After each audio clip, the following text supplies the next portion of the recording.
¿Qué es la diabetes mellitus tipo 2?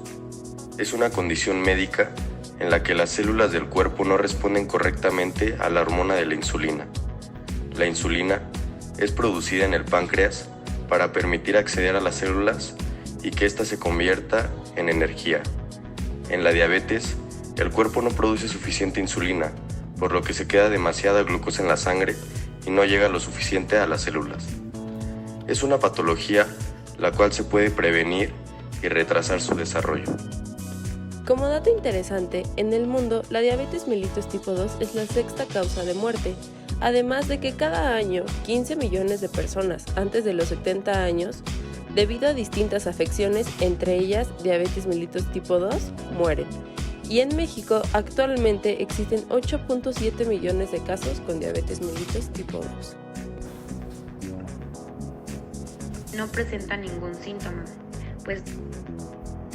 Hola, yo les estaré hablando sobre los signos y síntomas. ¿Sabías que los síntomas se van desarrollando lentamente y hay personas que no presentan ningún síntoma? Pues hoy les estaré hablando de los síntomas más importantes. Uno de ellos es el deseo de tomar agua. Otro de ellos es el aumento de la orina, poliuría. Y estos dos se dan por el exceso de la glucosa que se acumula en la sangre.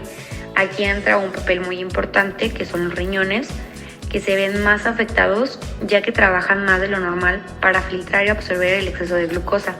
Esto quiere decir que intentan expulsar el exceso de glucosa y producir más orina.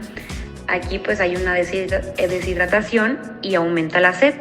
Algunos pacientes llegan a tener la sensación de boca seca. Otro más de los síntomas es la fatiga. Aquí se da por los niveles altos de la glucosa en la sangre y se produce un desajuste entre el nivel de la glucosa y la cantidad o efectividad de la insulina.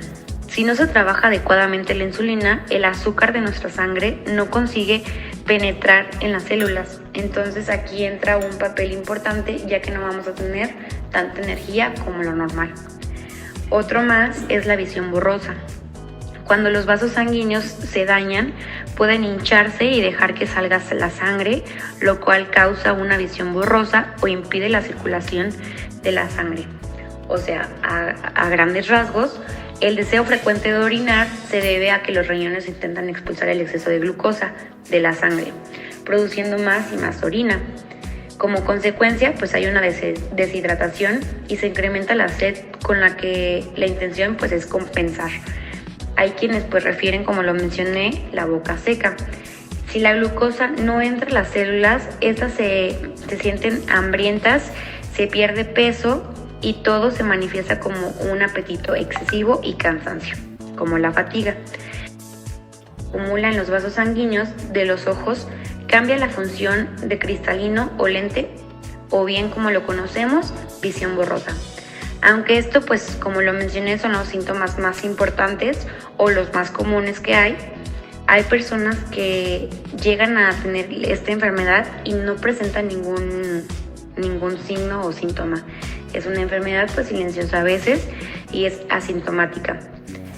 Y pues aquí como recomendación es la importancia de los estudios, ya que si no te lo haces a tiempo, puedes tener un daño avanzado en algunos órganos. Dentro de la fisiopatología podemos encontrar el octeto minoso, el cual hace referencia a la existencia de distintas vías y órganos relacionados con la fisiopatología de la enfermedad.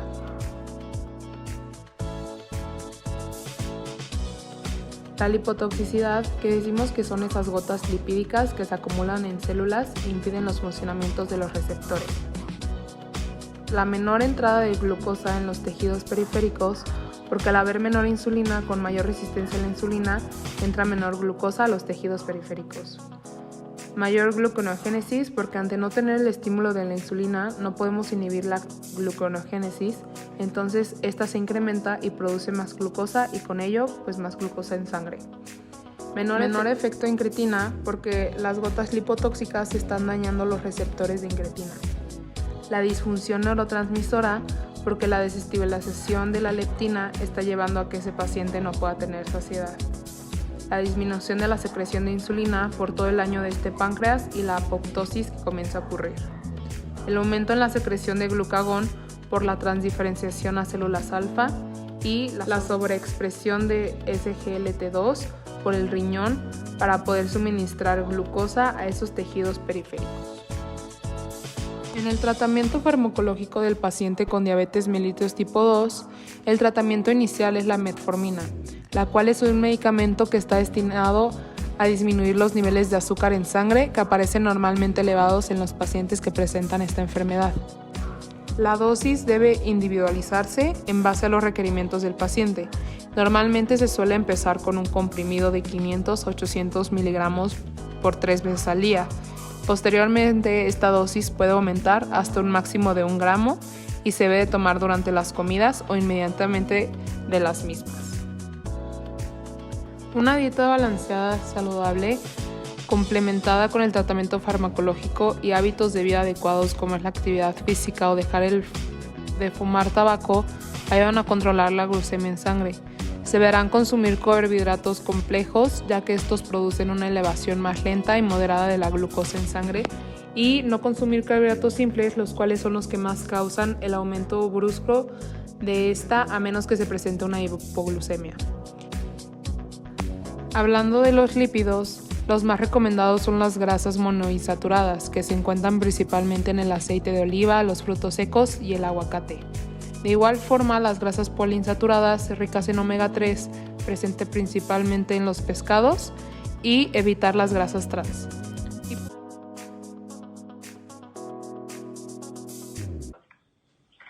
La diabetes mellitus tipo 2 consiste básicamente en la insuficiencia pancreática. ¿Insuficiencia en qué sentido? El páncreas produce una sustancia o una hormona que es la insulina. La insulina nos ayuda a nuestro cuerpo a metabolizar la glucosa. Cuando el páncreas empieza a producir cantidades insuficientes de insulina o insulina de mala calidad, se manifiesta esto en el paciente con niveles altos de glucosa. Lo que va a producir la glucosa en el cuerpo humano, básicamente al principio es asintomática. Muchos le llaman a la diabetes el asesino silencioso, porque va afectando la íntima de las arterias, puede afectar a tu riñón, puede afectar los nervios, el nervio óptico, te puede producir propensión a infartos, sea del corazón o sea cerebrales, y casi siempre va aunado también a hipertensión arterial.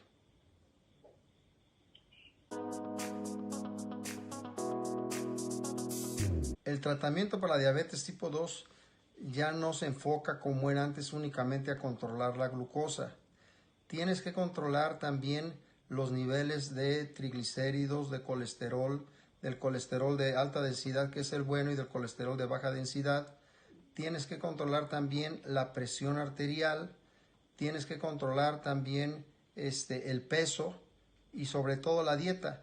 Todo esto aunado a una vida sana, al ejercicio, a no fumar, prohibido el tabaco, si logramos aglutinar todos estos factores que acabo de mencionar, desde luego va a disminuir mucho el riesgo de que pueda pasar algo al paciente.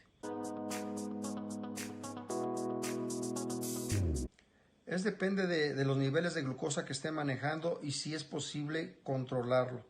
Hay veces que puedes utilizar no 1, sino 2 o 3 medicamentos para controlar sus niveles de glucosa, aunado a lo anterior. Cuando está a niveles de glucosa lo que llaman prediabetes, puedes usar medicamentos que son baratos como la metformina, pero que produce un poquito de intolerancia gástrica, o la linagliptina, que es la trayenta. La dieta y el ejercicio podría nivelar un poquito o regresar a niveles normales la glucosa. Si no es posible con estos medicamentos, tienes que empezar a usar otro tipo de medicamentos o combinar medicamentos como son sulfanilureas, entre las más usadas, otros que son las TG4, y medicamentos nuevos, que cada vez salen más medicamentos y con mejor control. El problema de estos nuevos medicamentos es que muchos de los pacientes no pueden solventar el gasto. Estos medicamentos cuestan más de 1,000 pesos la cajita con 30 y las sulfonilureas y la metformina son medicamentos que deben de costar 200, 300 pesos. Entonces depende del paciente, es el tratamiento. Pero tiene que ser el tratamiento, como le mencionamos anteriormente, integral, cuidando todos los factores de riesgo. Si logramos disminuir los factores de riesgo, el paciente tendrá una vida sana y una vida normal.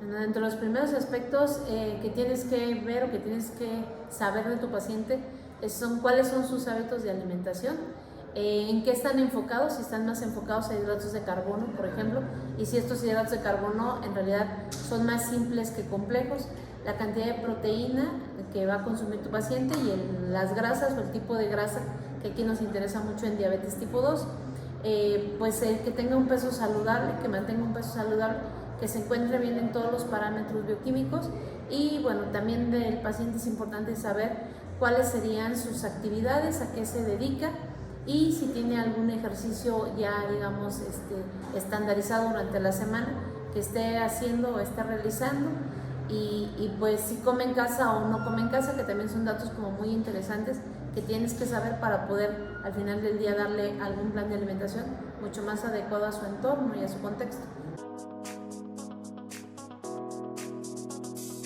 Bueno, como nutriólogo clínico lo que yo te puedo decir es que los hidratos de carbono son esenciales para todos los seres humanos. En el caso de diabetes no es la excepción, sin embargo aquí sí hay un control. Lo que tenemos que hacer nosotros es obviamente considerar dar una carga mayor de hidratos de carbono complejos o darle en su totalidad de hidratos de carbono complejos en el tratamiento nutricio que tú vayas a prescribir. Ver de cuánto es la carga que ese paciente necesita, ¿no?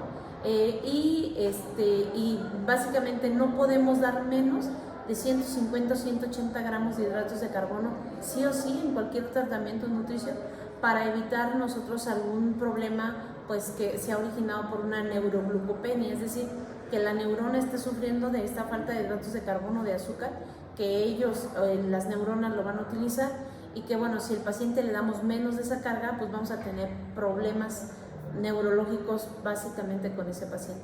Entonces los hidratos de carbono son fundamentales, según la normativa nos dice que demos entre 50 y 55%, pero en realidad hay pacientes con diabetes tipo 2 que van a requerir a veces hasta una menor carga. Entonces es cuestión de hacer una relación de hidratos de carbono e insulina para que nosotros sepamos cuál sería la carga que puede tener ese paciente, y si el paciente no tiene insulina, lo único que tiene son hipoglucemiantes, bueno, considerar qué tipo de hipoglucemiante, en dónde actúa ese hipoglucemiante y con base en eso nosotros le damos al paciente la carga de hidratos de carbono que corresponda.